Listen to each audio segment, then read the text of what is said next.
নমস্কার, good evening. আরো একটি সন্ধ্যা, ঠিক সন্ধ্যে 7টায় গ্রাউন্ড রিপোর্ট নিয়ে আমি ইলমা সৈয়দ রয়েছি আপনাদের সঙ্গে। অনেকেই বলেন দাঁড়িয়ে দাঁড়িয়ে আবার, যাহা বলিবেন সত্য বলিবেন, কিন্তু বলেন না সত্য। আমরা তাই এই ক্লেম করি না। আমরা বলি, যাহা বলিব আপনার জন্য বলিব, সংবিধান মেনে বলিব। আজকে সারা দিন সংসদ ভবনে ওয়াকফ বিলের ডিসকাশন নিয়ে রীতিমতো উত্তাল সংসদ। বিরোধীদের শাসক পক্ষ বলছেন অপপ্রচারের অভিযোগ, আবার শাসক পক্ষকে বিল নিয়ে ঠিকমতো ডিসকাশন না করার জন্য কাঠগড়ায় তুলছেন বিরোধী পক্ষ। এই ওয়াকফ বিল নিয়ে মানুষের মধ্যে সংশয় রয়েছে। এই ওয়াকফ বিলটি কি? ওয়াকফ মানেই বা কি? ওয়াকফ বিল এক্স্যাক্টলি কি বলছে? নতুন বিলে, নতুন যে বিল পেশ করা হয়েছে সংসদে 1954 সালের বিলের থেকে সেটা কিভাবে পৃথক? ওয়াকফ মানে কিংবা ইসলামী আইনের অধীনে ধর্মীয় বা দাতব্য উদ্দেশ্যে নিবেদিত সম্পত্তি, সেই সম্পত্তিকেই ওয়াকফ সম্পত্তি বলে। এই সম্পত্তি অন্য কোনো ক্ষেত্রে ব্যবহার করা যায় না, এই সম্পত্তি কেনা বেচা করাও যায় না, নিষিদ্ধ। ওয়াকফ সম্পত্তির মালিকানা কোনো ব্যক্তির নয়, এর মালিকানা আল্লাহ কর্তৃক হস্তান্তর করা হয়। অর্থাৎ এই সম্পত্তির মালিক ওপরওয়ালা আল্লাহ। ওয়াকফ সম্পত্তি পরিচালনার জন্য, কারণ ওপরওয়ালা তো আর এসে সম্পত্তি পরিচালন করবেন না, তার পরিচালনার জন্য একজন মুতাওয়ালি ঠিক করা হয়।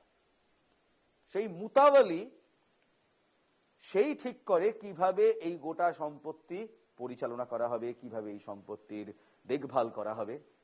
ওয়াকফ হিসেবে মনোনীত সম্পত্তি কোনো ব্যক্তির নামে হস্তান্তর করা যায় না। যে সম্পত্তি একবার ওয়াকফ হয়ে যায় কিংবা ওয়াকফের হয়ে যায়, সেই সম্পত্তি না কেনাবেচা করা যায়, না অন্য কোনো ব্যক্তির নামে ট্রান্সফার করা যায়। সহজভাবে বলতে গেলে অনেকটা দেবোত্তর সম্পত্তির মতো। কোনো মানুষ নয়, ওপরওয়ালার জন্য সেই সম্পত্তি ওপরওয়ালার নামে হস্তান্তর করা। আর এই ওয়াকফ বিল নিয়েই সমস্যা।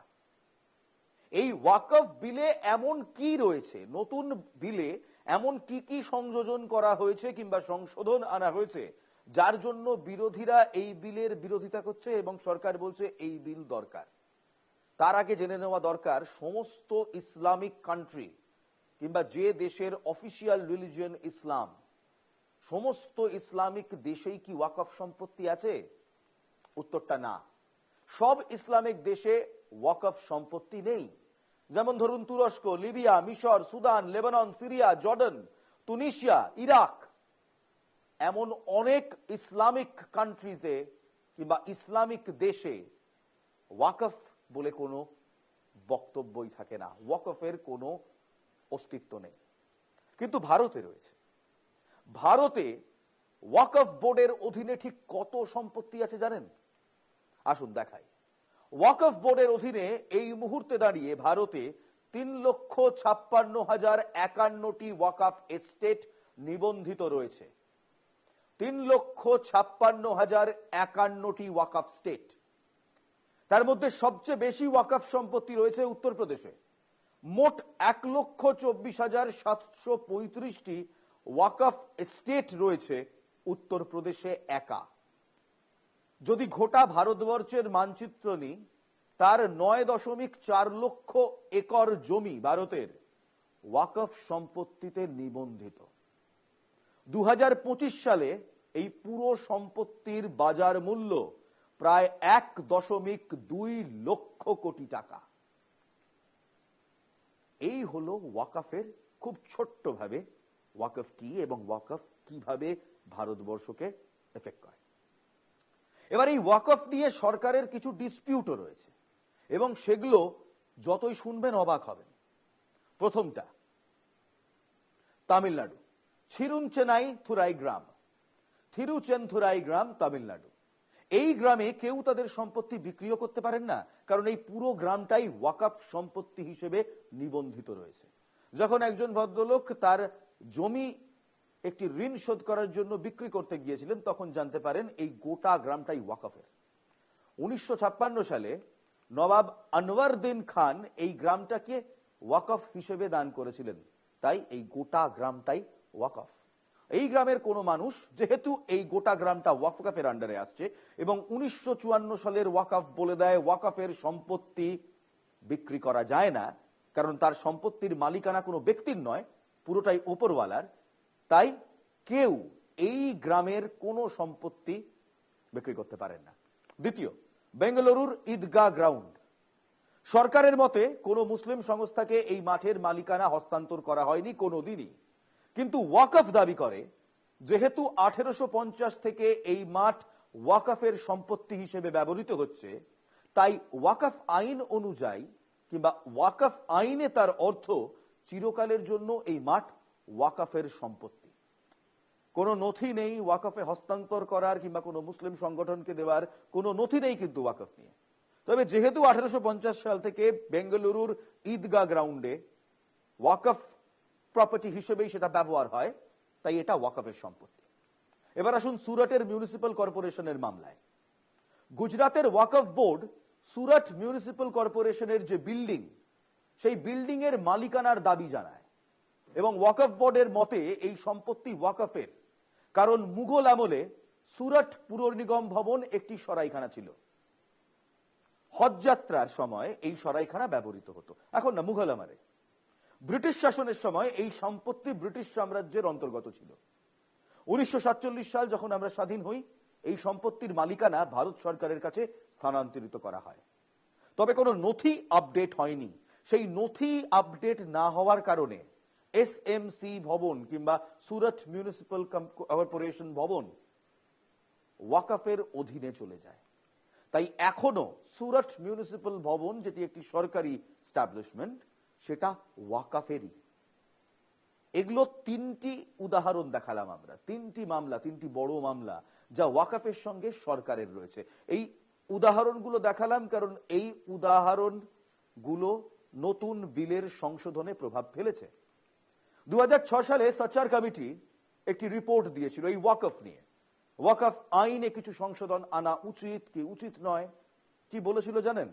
2006 সালে সচার কমিটির সুপারিশ বলেছিল ওয়াকফ সম্পত্তি দক্ষ বিপণনযোগ্য ব্যবহারে কমপক্ষে 10% আয় করতে পারে সরকার। বছরে প্রায় 12,000 কোটি টাকা আয় করা সম্ভব, এটা 2006 সালে। 2006 সালে ওয়াকফ কমিটি নিয়ে এই রিপোর্ট দেয় সচ্চার কমিটি। এবার আসুন নতুন বিলে। ওয়াকফের নতুন বিল যেটা আজ সংসদ ভবনে টেবিল করা হয়, সেই নিয়ে ধুমধুমার আলোচনা। প্রথমে আসি ওয়াকফের গঠন কিংবা ফরমেশন। 1954 সালের আইনে কি বলা রয়েছে এবং নতুন বিলে কি বলা হলো। ওয়াকফ গঠন নিয়ে 1954 সালের আইন বলছে তিনভাবে ওয়াকফ গঠন করা যায়। প্রথম, ঘোষণা মারফত ওয়াকফ গঠন করা। দ্বিতীয়, দীর্ঘমেয়াদী ব্যবহারের ভিত্তিতে স্বীকৃতি দেওয়া, অর্থাৎ অনেক বছর ধরে ওয়াকফ হিসেবে ব্যবহার করা হচ্ছে, তাই সেভাবে ওয়াকফের স্বীকৃতি দেওয়া। এবং তৃতীয়, উত্তরাধিকারের লাইন শেষ হলে এন্ডাউমেন্ট দ্বারা ওয়াকফ ঘোষণা। আরবিতে একে বলে ওয়াকফ আলাল औलाद, অর্থাৎ যার বংশ শেষ হয়ে যাচ্ছে, কোনো মেল আয়ার কিংবা কোনো হায়ার নেই, তার বংশ এগিয়ে নিয়ে যাওয়ার কেউ নেই, তখন সেই সম্পত্তি ওয়াকফের নামে চলে যেতে পারে। সংশোধিত যে বিলটি আজকে লোকসভায় পেশ করা হয়, তাতে বলছে, এই নতুন বিল বলছে ওয়াকফ গঠনের শর্তে কিছু পরিবর্তন আনা হয়েছে। যে কেউ ওয়াকফ ডিক্লেয়ার করতে পারেন না কিংবা ঘোষণা করতে পারেন না। কেবলমাত্র একজন ব্যক্তি যে কমপক্ষে 5 বছর ইসলাম ধর্ম পালন করেছেন এবং যার নামে সম্পত্তির মালিকানা রয়েছে, একমাত্র তিনি ওয়াকফ ঘোষণা করতে পারেন। অর্থাৎ যদি কেউ মনে করেন তিনি সেই সম্পত্তিটিকে ওয়াকফ কিংবা ওপরওয়ালার নামে ঘোষণা করবেন, তাহলে সেই সম্পত্তিটি তার নামে থাকা প্রয়োজনীয়। অন্য কারো সম্পত্তি তিনি হঠাৎ করে ওয়াকফ ঘোষণা করতে পারবেন না, নতুন বিল বলছে। দ্বিতীয়, দীর্ঘমেয়াদী ব্যবহার কিংবা দীর্ঘদিন ধরে যেটা ব্যবহার হয়, শুধুমাত্র ধর্মীয় উদ্দেশ্যে যদি কোনো প্রপার্টি দীর্ঘায়িত ব্যবহারের উপর ভিত্তি করে ওয়াকফ হিসেবে বিবেচিত হওয়া সম্পত্তি হয়, তাহলে এই বিল সেই সম্পত্তিকে বাতিল করছে। বেঙ্গালুরু ময়দান কিংবা বেঙ্গালুরু ঈদগাহ গ্রাউন্ড তার উদাহরণ। যেহেতু 1850 সাল থেকে বেঙ্গালুরু ঈদগাহ গ্রাউন্ড নথি ছাড়াই ওয়াকফের কাজেই ধর্মীয় উদ্দেশ্যে ব্যবহৃত হয়, তাই ওয়াকফ সেটাকে ক্লেম করছে। এই বিল বলছে শুধুমাত্র ধর্মীয় উদ্দেশ্যে দীর্ঘায়িত ব্যবহারের উপর ভিত্তি করে ওয়াকফ হিসেবে কোনো সম্পত্তি বিবেচিত হবে না। আইনে যা বলা ছিল, 1954 সালের আইনে যা বলা ছিল, এই বিল তা বাতিল করছে। এবার আসি 3 নম্বর, ওয়াকফ আল ওলাদ কিংবা এন্ডাওমেন্ট দ্বারা ওয়াকফ। এতদিন আইনে বলা ছিল যদি কারো বংশ শেষ হয়ে যায় কিংবা তার যদি বংশের উত্তরাধিকার না থাকে তাহলে সেটা ওয়াকফ করা যায়। কিন্তু এই বিলে একটি সংশোধন আনা হয়েছে। বলা হয়েছে হ্যাঁ এটা করা সম্ভব, কিন্তু তখন দেখতে হবে কোন মহিলা উত্তরাধিকারী এবং দাতা যিনি দান করছেন তার অধিকার যেন অস্বীকার করা না হয়। তার অধিকার অস্বীকার করলে চলবে না। অনেক সময় দেখা গিয়েছে এবং এই মর্মে বহু কেস রয়েছে যেখানে যেহেতু কোনো মেল এর কিংবা কোনো পুরুষ উত্তরাধিকার নেই, মহিলা উত্তরাধিকার থাকার সত্ত্বেও সেই সম্পত্তি ওয়াকফকে দিয়ে দেওয়া হয়েছে কিংবা ওয়াকফের নামে করে দেওয়া হয়েছে। এই বিল বলে দিচ্ছে উত্তরাধিকারী যদি মহিলা হন তাহলে তিনি সেই সম্পত্তির মালিকানা পাবেন, ওয়াকফ হবে না। একমাত্র ওয়াকফ আলাল ওলাদ কিংবা এন্ডাওমেন্ট দ্বারা ওয়াকফ তখনই হবে যখন কোনো মহিলা উত্তরাধিকারী নেই এবং দাতার অধিকার অস্বীকার হয় না, তখন সেটা এন্ডাওমেন্ট দ্বারা ওয়াকফে পরিণত হতে পারে, নচেত নয়। মহিলা উত্তরাধিকারী থাকলে তিনিই মালিকানা পাবেন। আরো কিছু ছোট ছোট বদল আনা হয়েছে, কিন্তু সেই বদলগুলো ছোট হলেও রীতিমতো তার ইমপ্লিকেশন, তার প্রভাব রীতিমতো বিস্তার। যেমন সরকারের যুক্তি দেশের স্বার্থে এই বিল আনা হয়েছে। এই বিল ধর্ম নয়, সম্পত্তির সঙ্গে জড়িত। ওয়াকফ বোর্ড সাংবিধানিক নয়, আইনি একটি সত্তা। এটা সংবিধান নয়। ওয়াকফ বোর্ড কোনো কনস্টিটিউশন হতে পারে না, এটা একটি আইনি সত্তা। ওয়াকফ সম্পত্তি ৯/৬ হলে সরকার চুপ করে থাকতে পারে না এবং সরকারের পক্ষ থেকে এও বলা হয়েছে একাধিক ওয়াকফ সম্পত্তি ৯/৬ হচ্ছে, যে কারণে এই বিল দরকার।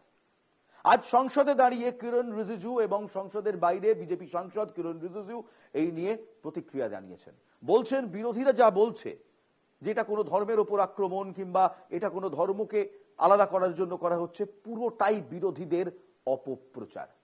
কিরণ রিজিজু, টেক এ লুক।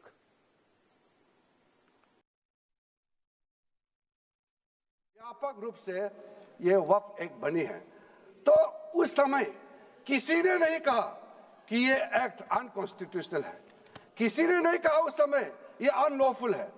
आज जब हम उसी बिल को सुधार के ला रहे हैं तब आपको ये अनकॉन्स्टिट्यूशनल अनलॉफुल का ये शब्द इस्तेमाल करने का आपको ये नौबत कैसे आया? आज स्पीकर साहब ने कहा कि 8 घंटे कर लेते हैं, इसके बाद यदि हाउस का सेंस होगा और बढ़ाना होगा तो और बढ़ाएंगे।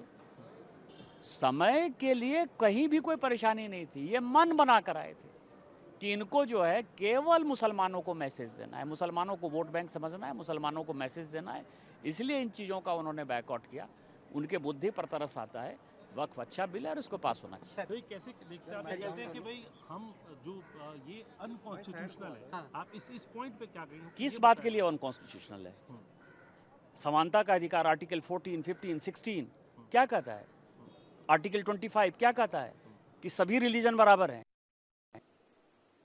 আজকে বিরোধীরা একটা প্রচার করছে বটে, যে প্রচারে বলা হচ্ছে যে মুসলমানদের সম্পত্তি কেড়ে নেওয়া হচ্ছে। সত্যি কি তাই? হয়তো নয়। দেখুন, ওয়াকফের যদি ট্রাইব্যুনালের কেস দেখেন, এরকম হাজারো কেস পাবেন। একেবারে গুনে গুনে বলতে পারি প্রায় ৯,৫০০-এর বেশি কেস নথিভুক্ত রয়েছে, যেখানে দেখা যাচ্ছে মহিলারা তারা বঞ্চিত হয়েছেন। মহিলা উত্তরাধিকাররা তাদের পৈতৃক সম্পত্তি পাননি, কারণ সেটা ওয়াকফ ঘোষণা করে দেওয়া হয়েছে।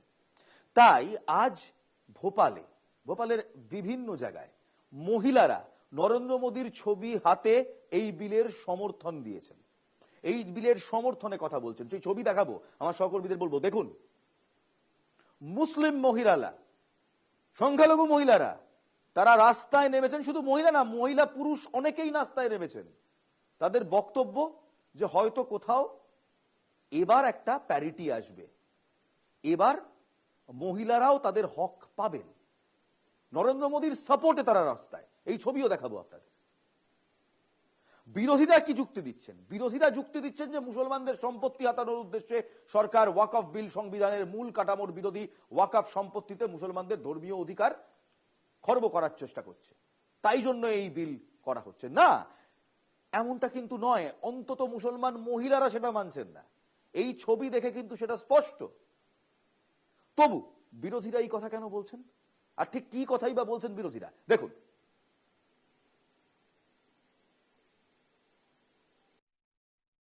इस बिल से ऐसा लगता है कि एक ही मजहब को निशाना बनाया जा रहा है। मैंने बार बार ये कहा है, हर मजहब के अपने दायरे होते हैं, हर मजहब का एक चैरिटेबल विंग होता है, खैरात का जो है एक सिलसिला रहता है। हमारे यहाँ जब खैरात का होता है तो वो वक्फ के जरिए हम करते हैं, और उन वक्फ अरे निशाना बनाना ये अफसोस की बात है, क्योंकि ऐसा लगता है कि सिर्फ हमारा ही एक जो खैरात का सिलसिला है उसके खिलाफ कार्रवाई की जा रही है। बेहतर होता कि ना ही हो। अब पार्लियामेंट तक है, हम कभी इस बिल का जो है हम इसकी हिमायत कर नहीं सकते। हमारे जो मेंबर पार्लियामेंट हैं वो इसकी परजूर जो है मुखालफत कर। জম্মু কাশ্মীরের মুখ্যমন্ত্রী ওমর আব্দুল্লাহ, আপনি তাদের কথা শুনছিলেন এবং তিনি বলছেন তিনি কোনোদিন এই বিলের সমর্থন করবেন না, কারণ তার বক্তব্য এটা একেবারে একটি সম্প্রদায়কে টার্গেট করা হচ্ছে। কিন্তু এটাও বুঝতে হবে, ওয়াকফ সম্পত্তি মানেই মুসলমানের সম্পত্তি নয়, কিংবা মুসলমানদের সম্পত্তি নয়। একজন মুসলমান নাগরিক, তার সম্পত্তি তার নিজের সম্পত্তি। সরকার তার নিজের সম্পত্তির উপর হাত দিচ্ছে না।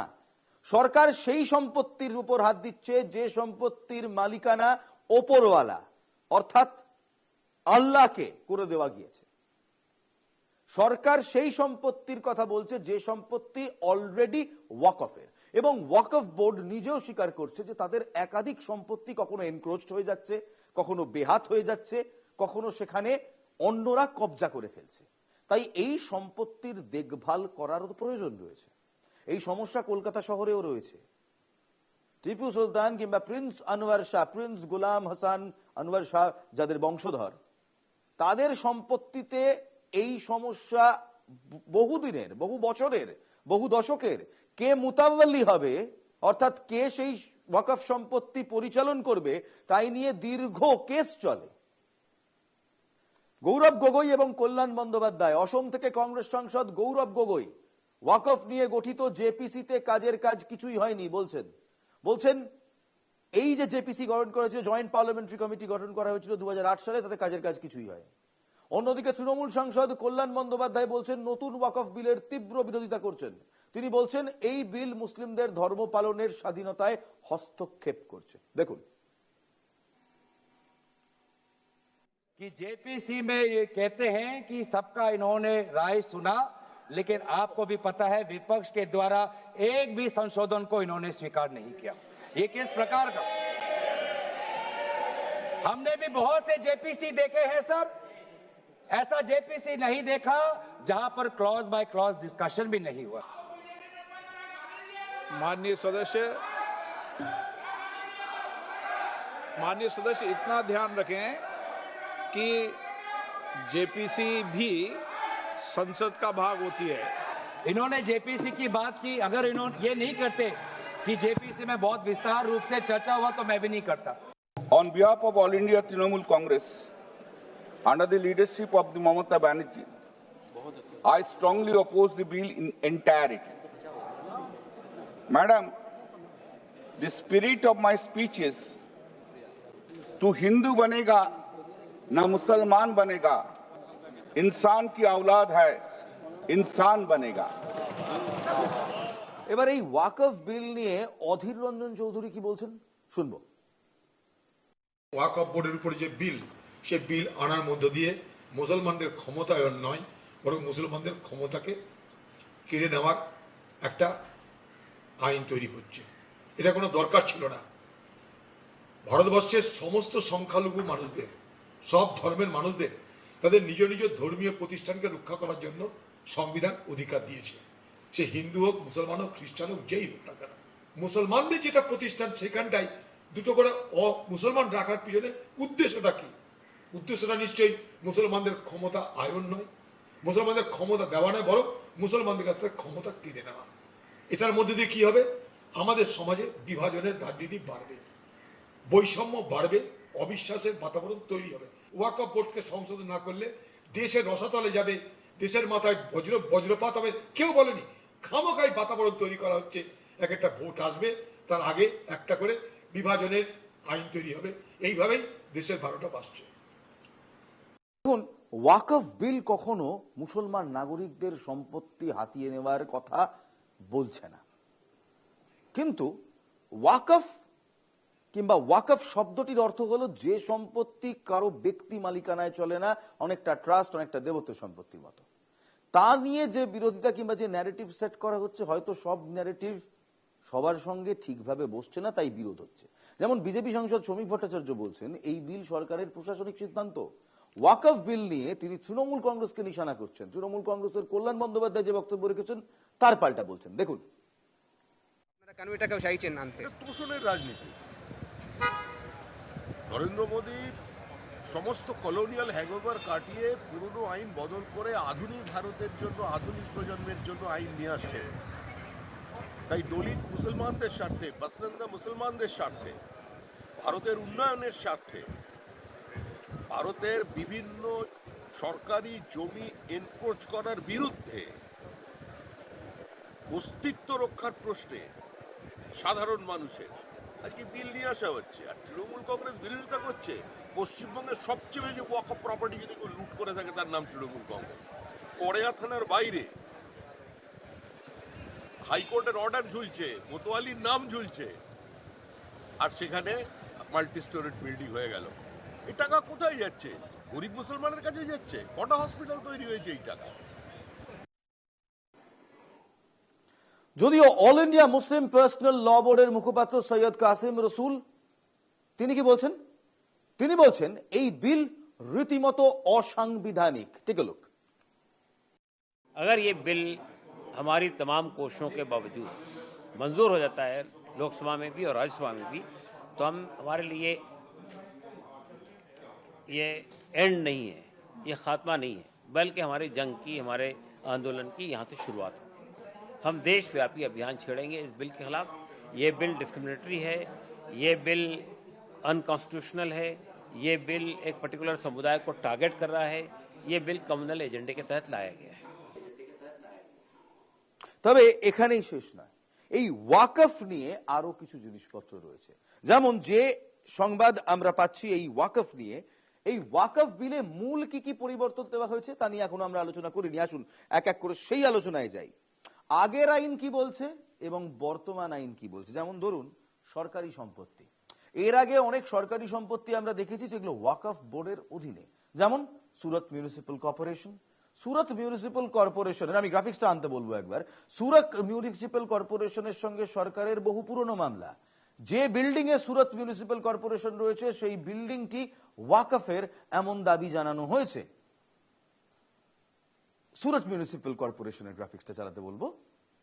সুরত মিউনিসিপ্যাল কর্পোরেশনের যে সমস্যা, সেই সমস্যা সমাধানের জন্য কিংবা সেই রকম সমস্যা সমাধানের জন্য এবার বলা হলো সরকারি কোনো সম্পত্তি আর ওয়াকফের আওতায় থাকবে না। ওয়াকফের আওতায় কোনো সরকারি সম্পত্তি থাকবে না। সরকারি সম্পত্তির মালিকানা সেই অঞ্চলের কালেক্টর ঠিক করবেন, ওয়াকফ বোর্ড নয়। যেমন ধরুন তামিলনাড়ুর চিরুনথেরাই গ্রাম, চিরুনথেরাইয়ের একটা গোটা গ্রাম ওয়াকফের সম্পত্তি, কিন্তু সে অর্থে এটা একটি প্রশাসনিক জায়গাও বটে। সুরাটের যে সম্পত্তি, যে মিউনিসিপ্যাল কর্পোরেশন, সেটা একটি গভর্নমেন্ট বিল্ডিং, তার মালিকানা আর ওয়াকফ বোর্ড ঠিক করবে না। দ্বিতীয়, ওয়াকফ আইন অনুযায়ী যে কোনো সম্পত্তি সেটা ওয়াকফ কিনা এতদিন ওয়াকফ বোর্ড সেটা নির্ণায়ক সিদ্ধান্ত নিত, তারাই ছিল ফাইনাল সে। নতুন বিলে বলা হচ্ছে কোন সম্পত্তি ওয়াকফ কিনা তার সিদ্ধান্ত আর ওয়াকফ বোর্ড নিতে পারবে না। তৃতীয়, বর্তমান আইনে বলা হচ্ছে ওয়াকফ সম্পত্তির প্রাথমিক জরিপের জন্য একজন সার্ভেয়ার কমিশনার কিংবা সার্ভে কমিশনার এবং একজন অ্যাডিশনাল কমিশনারকে নিযুক্ত করা যেতে পারে। এই বিলে, নতুন বিলে বলা হচ্ছে যে না, ওয়াকফের সম্পত্তির জরিপ করবেন খোদ কালেক্টর নিজে, জেলা শাসক নন, রেভিনিউ কালেক্টর, তিনি নিজে করবেন। বর্তমানে যদি কেউ ওয়াকফ বোর্ডের সদস্য হতে চান তাহলে একমাত্র মুসলমানরাই কিংবা মুসলিম সম্প্রদায়ের লোকরা, ইসলাম সম্প্রদায়ের লোকরা তারাই ওয়াকফ বোর্ডের সদস্য হতে পারে। কিন্তু এবার সেটা বদলালো। এবার বদলে বলা হলো ওয়াকফ বোর্ডে 2 জন অমুসলিম সদস্য রাখতেই হবে, এবং যারা মনোনীত হয়ে যান ওয়াকফ বোর্ডে, যেমন ধরুন জাজ, প্রাক্তন জাজ, রাজ্যসভার সদস্য, তারা কিন্তু অমুসলিম হতে পারেন। সংশোধিত ওয়াকফ বিলে এও বলা হয়েছে যে সরকার এবার ওয়াকফের রেজিস্ট্রেশন, ওয়াকফের অ্যাকাউন্টস এই ক্ষেত্রে নিয়ম আরোপ করতে পারে, নিয়ম লাগু করতে পারে, এবং ওয়াকফকে অডিটের আন্ডারে কিংবা অডিটের আওতায় আনা হলো। Controller and adjutant general of India তিনি অডিট করতে পারেন, কিংবা কোনো আধিকারিক দিয়ে ওয়াকফের অডিট করানো সম্ভব, যেটা আগের আইনে ছিল না। এই হলো মোটের ওপর মূল সংশোধন যা এই বিলে আসছে। আর এই নিয়েই এখন বিরোধীরা একাট্টা নেমেছেন ভারতীয় জনতা পার্টিকে এই বিল দিয়ে তাদের মুসলিম বিরোধী ইমেজকে আরো সামনে আনতে জনতা। তবে যদি একভাবে দেখেন, ওয়াকফ কি সত্যি সমস্যার নাকি নয়? ওয়াকফ বিলে এমন কিছু কিছু পয়েন্ট আছে যা সত্যি এম্পাওয়ার করে মহিলাদের, ক্ষমতায়ন যোগায়, ক্ষমতা যোগায় মহিলাদের, এবং তাদের যারা নিজেদের ইচ্ছার বিরুদ্ধে গিয়ে বাধ্য হতেন নিজেদের সম্পত্তি ওয়াকফের আন্ডারে ট্রান্সফার করতে, এই বিল তাদেরকে কিছু রিলিফ দেয়। কিন্তু এবার প্রশ্ন উঠছে, বেঙ্গালুরু ঈদগাহ গ্রাউন্ডের মতো 1850 সাল থেকে ব্যবহৃত কিছু জায়গা, যা বছরের পর বছর, শতাব্দীর পর শতাব্দী ওয়াকফেরই ছিল, যেখানে ধর্মীয় আচার পালন করা হতো, সেগুলো কি আর ওয়াকফের থাকবে না? ওয়াকফের যদি না থাকে তাহলে কি সেগুলো থেকে কিংবা সেই সমস্ত স্থান থেকে ধর্মীয় আচার পালন রোধ লাগবে? কোন রকম সমস্যা তৈরি হবে? এই ছিল ওয়াকফ বিল নিয়ে আমাদের প্রতিবেদন। আজ সংসদে কি হলো এবং এই বিলে ঠিক কি কি বলা আছে? এই বিল অসাংবিধানিক নাকি এই বিল কোনো একটি ধর্মের বিরোধী, তার নির্ণয় করবেন আমাদের ল মেকার্সরা, আমাদের আইনসভার সদস্যরা, আমাদের সাংসদেরা। কিন্তু মোটের ওপর অ্যাট ফার্স্ট গ্লান্স কোথাও মনে হয় এই বিল ওয়াকফ সম্পত্তির আরো বেটার ইমপ্লিমেন্টেশন এন্ড এক্সিকিউশনের জন্যই আনা হচ্ছে। এবং সেই কারণেই আবার ছবিটা দেখাবো, ভোপালে নরেন্দ্র মোদীর সমর্থনে মহিলারা তার পোস্টার হাতে রাস্তায় নেমেছেন। উই সাপোর্ট মোদি এই পোস্টার হাতে, থ্যাংক ইউ মোদিজি এই পোস্টার হাতে রাস্তায় নেমেছেন। অর্থাৎ যাদের জন্য আজকে বিরোধীরা কথা বলছেন তারাই কিন্তু আজ রাস্তায় এই বিলের সপক্ষে দাঁড়িয়ে রয়েছে। একটা ছোট্ট বিরতি নেব, বিরতির পর ফিরে আসছি। ডোনাল্ড ট্রাম্পের শুল্ক নীতি ভারতকে ঠিক কতটা বিপাকে ফেলবে? একটি রিপোর্ট বলছে, ব্লুমবার্গের রিপোর্ট, যে প্রায় $3 বিলিয়ন ক্ষতি হবে আমাদের ভারতবাসীদের। সত্যি কি তাই? আর ওই যে গতকাল ঝোলারহাটে বাজি বিস্ফোরণ, তারই বা কি হলো? মমতা বন্দ্যোপাধ্যায় আজকে কি প্রতিক্রিয়া দিলেন? একটা ছোট্ট বিরতি, বিরতির পর ফিরছি।